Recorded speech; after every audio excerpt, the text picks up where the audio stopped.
Okay, so tell us who you voiced in the movie, and she's new, so how was that for you? It was cool just because I got to step, inside a character rather than create her, which is hard and cool at the same time.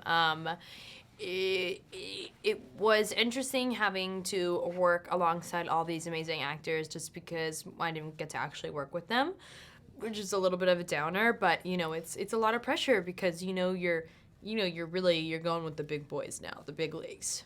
So you're doing everything by yourself. Yeah. You're not working with anybody. How do you do that in the VO booth?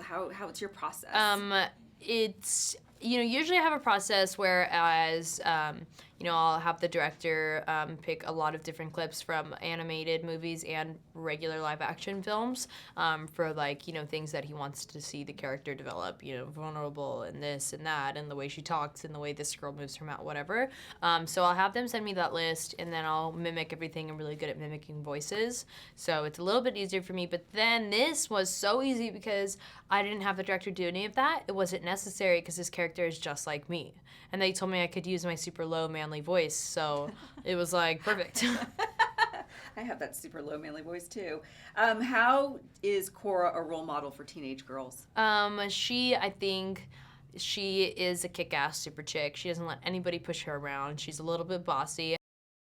She wants her voice to be heard, and I think that's a really important thing that girls tend to forget because they're constantly being stepped on. And it's one thing that Cora really puts out.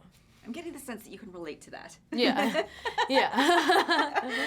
Do you play any video games? Did you play this video game? I did play this video game a little bit, but more I watched it. My brother plays video games all the time, so I would watch him because I'm really bad at the hand-eye coordination. But the two that I am good at is Mortal Kombat and Grand Theft Auto because I can button smash in both of those. What was the very first video game you ever played? I think it was Super Mario Bros. I put it on the Game Boy. Oh no, maybe it was Pokemon. I love Pokemon.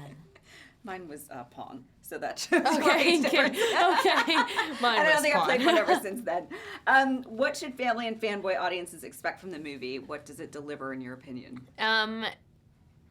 What can you expect? You can expect a fun time. You can expect walking out feeling good. And one of the things that Ratchet says in the end of the film is you don't have to be a hero to do the big things. You just have to do the right ones. And I think that that's really an important message that we all kind of tend to forget, and we let our selfishness get in the way of what is the right choice. And I think, you can't ask somebody to completely be a perfect person because imperfections make people beautiful, and that's why everyone is so different. But I think at the same time, you could ask people to just try and choose the right choice.